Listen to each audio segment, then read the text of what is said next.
Can you see that? Hi everybody. It's Kurt here at Liberty Bicycles. And we're in the middle of the COVID-19 crisis, and I figured we could show everybody how to fix a flat tire. Because we're kind of closed and we're not doing a lot of that right now. Maybe things will change a little bit later, maybe they won't. But we're going to go over it and make sure everybody knows how to do this properly. I did see Stephen Colbert on YouTube the other night. He did a really crappy job changing a tire. I want to make sure you do not follow his lead. I'm going to show you how to do it right. So stay tuned. Let's make this happen. Okay, I brought my yellow bike up from the basement, and I figured that'd be a good demonstration piece so we can try to take off that, well, one of the wheels. I think we're going to start with the back wheel because that's usually the hardest wheel to pop off because there's all this stuff going on. So first thing you got to do is pop open your brake to take the wheel off. Some people might have disc brake, other people might have cantilever brakes. This bike's kind of old school, so it's got an old cantilever brake, and there's usually a wire that allows you to open the thing up. If you have a disc brake, it's no big deal. You just have to pop open the quick release or the through axle, and the wheel will just come right out. Before I take the wheel off, though, what I'm going to do is downshift the chain into the smallest cog. And I don't know if we can get a zoomed up image on that, but right now the chain is kind of partway up the gear cluster. I'm going to shift it into the small cog, and that's always the best way to take off your wheel. So sorry to have my back to the camera, but just downshifting it and putting it into the small cog. Now I realize not everybody has a work stand, and that's okay. You can do this on the floor. I don't usually recommend flipping the bike upside down. It's always easier, I find, to take the wheel off without the bike upside down, just sort of normal.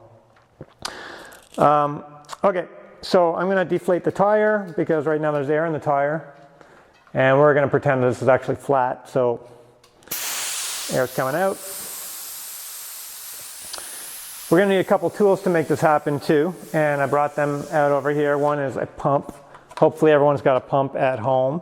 Yeah, you need to put air in the tires somehow. You'll also need a couple of these guys. These are called tire levers, and they allow you to pry the tire off of the rim. And they're made of plastic. Don't use like the screwdriver that Stephen Colbert was using. You don't want to do that. And hopefully you have an inner tube at home. They usually come kind of uninflated, rolled up like this. Make sure you have the right kind of inner tube for your tire. They have to match. So we've got those three pieces: the pump, the tire levers, and the inner tube. Now we want to pop that wheel off. We've already opened up the brake.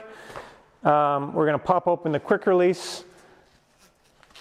It's quite tight, and then the wheel should just start falling out. Now, if it gets stuck, just pull the derailleur back a little bit, and it should just pop out like that. It made it look pretty easy, right? You might struggle with that a little bit, but that's basically the technique. Now, if you have a through axle, you probably need an Allen key to undo the through axle and then pop the wheel out. And if you have a disc brake, then you also want to make sure that you put something into the disc brake caliper so that if you do accidentally squeeze the brake lever, the pads won't compress. Okay? So here's my wheel. It's a pretty wheel. I'm going to take a bit more air out. Now, I don't know if you can zoom in here. This valve is called a Presta valve. And the Presta valve is a really skinny steel valve. It's got a little nut on the bottom. You've got to undo that nut, kind of like this. Some bikes might have that, some bikes might not. Some people choose not to have one of these things on their valves. If you don't have one, that's okay. And you might even have like a plastic cap on the end of the valve too. Just take that thing off as well. Once the nut is off the valve, then just kind of pinch the tire all the way around. Make sure that the bead or the kind of side of the tire pops out of the rim. Okay, I'm back with you. I wanted to get you a little bit of a bigger close-up in terms of how to take these tires off, because it's important to kind of get it straight. And again, we've got our tire levers. They're going to allow us to kind of take the tire off of the rim. I'm going to pull down a tire so you can see. This is just a normal road tire. I just happen to have it here. And the tire is made up of effectively 2 beads. So the bead is like one edge. It's either made of wire or made of Kevlar. And then there's a second one on the other side. Same kind of deal, wire or Kevlar. And those kind of ridges or beads, they kind of hook underneath the edge of the rim. And those are the things that kind of hold the tire in place when there's pressure and air inflated.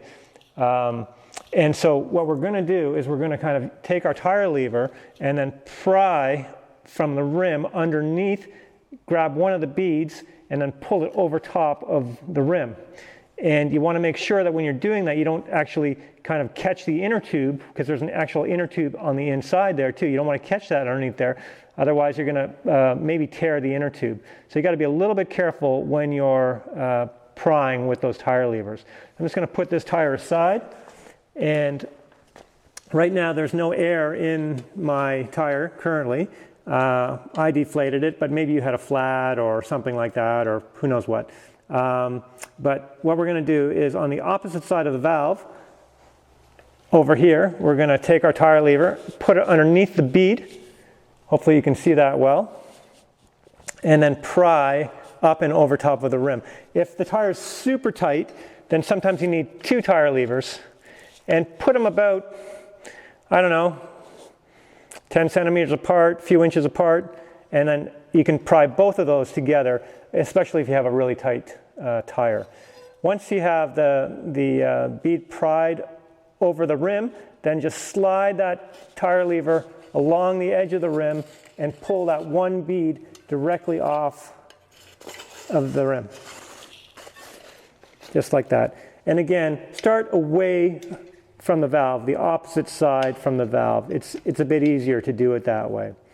At this point, you should be able to take the tube out, just like that. And then you should be able to peel the tire off as well from the other side. Sometimes it takes a little bit of work. This tire is fairly loose, and this tire has also got a flexible bead. This one happens to be made of Kevlar, so you can kind of fold the tire up. If you don't have a flexible bead, then like a wire bead, like this tire, then it's not very foldable at all and just barely flexible. So there's a difference there. Then you can take your old inner tube out. Maybe it has a hole in it. Could be a nail, could be a piece of wire, could be a pinch flat. What you want to do is inspect your tire and go around the whole thing, sort of visually inspecting the surface of the tire, making sure there's nothing stuck in it. Be careful if there's a piece of glass and you're rubbing your finger up on the inside of the tire without a glove. Maybe your finger will catch that piece of glass. You have to be a little bit careful. But I always kind of visually inspect first, being really cautious with my fingers, making sure there's nothing on the outside of the tire. And then once I've gone around completely, I'll also check the inside with my fingers and make sure there's nothing that grabs my glove or grabs my skin, making sure that the tire is totally free of debris. You also want to make sure that the rim is completely covered on the inside and none of the spoke holes are exposed, because if that happens, then maybe the tire is going to go, or the inner tube will go into one of those spoke holes and then puncture when it's under pressure. So make sure you have the spoke holes all concealed and covered. So usually you have a piece of rim tape in there. Make sure that's intact. Then we're going to get our new inner tube. They usually come in a roll like this. They're uninflated. Open it up. You'll see it's got a cap on it. Get rid of the cap. And it's got that little nut. Get rid of the nut. And then grab your pump. And open the valve. In this case, it's a press the valve. You got to open the end. You can go all the way. Just keep turning and it'll stop. And then put your pump onto it and give the pump 2 or 3 strokes just to get a little bit of air in that inner tube and give it a bit of shape. You don't want it all folded. You want it to have a little bit of shape. Take the pump off and do up your tire or your tube valve. I'm going to move that out of the way. Now, you've made sure that your tire is in good shape. There's nothing inside it. It's free of debris. And at this point, what you want to do is find out where the label is and then put the inner tube into the tire, starting with the valve at the label. Just like that. Now, the tube's got a very little bit of air in just to give it some shape. You don't want it to be twisted up inside the tire. You want it to sit in there nice and smooth, nice and even, untwisted all the way around. And the reason we put the valve at the label is so if you ever do get in a flat in the future, you'll be able to figure out where the hole might be. Maybe you see a hole in the inner tube and then you can reference it with the tire because you know that the valve's at the label. So you go, oh, I found a hole in the inner tube over here, and you know, say, oh, here's a piece of glass in your tire. And it's a quick reference. Once you've got that tire and tube kind of combined and put together, then hold your wheel so that the valve hole's at the top. And then I'm going to put this on this side so you can see it a bit easier. You're going to start at the valve, put the valve in the hole, and then one side of the tire at a time, you're going to put the bead on to the rim. So left side first, or one side first. Sometimes it's a bit hard. So right now there's one bead in the rim. And then I'm going to make sure that the inner tube sits in the rim all the way around. And then starting at the valve one more time, I'm going to put the second bead in. And I'm going to kind of knead the tire with my thumbs all the way around so that the bead goes into the rim. And I'm starting at the valve and I'm just kind of kneading the bead into the rim, and then the last bit should just pop. Voila. That's pretty much it. Now I'm going to take that little nut and put it back on the valve all the way down, and I'm going to cheat and use an air compressor to pump this up. But normally you would pump up your tire using your normal pump, and somewhere on the tire there's a little pressure rating, like right here. And in this case the tire says that you can pump it up to about 90 psi, but I'm just going to pump it up to about 80 because I like a little bit of a softer tire. But generally a tire could be anywhere from 20 psi all the way up to 120 psi, and it's best just to put it up to where the manufacturer says it should go. Okay, I'm back with you. I put a little bit of air into my tire, and it's not totally firm yet, but it's got a little bit of air pressure on it. And now we have to put this wheel back onto the bike. I'm going to take my bike out of the stand so I can show you how to do it when you don't have a stand. So just going to pop that out. Generally, if you don't have a work stand, you're going to put your bike on the ground with the derailleur facing up. You never want to put the bike with the derailleur facing down because you don't want to smash up that mechanism. So we pumped up our tire a little bit. We're going to pick up our bike. Now, if you remember when we started, we put the bike chain into the first cog of the gear cluster, and when we're putting it back on, we're going to do everything in reverse. So I'm lifting the bike up. It's a bit awkward, of course. Kind of lining up the wheel.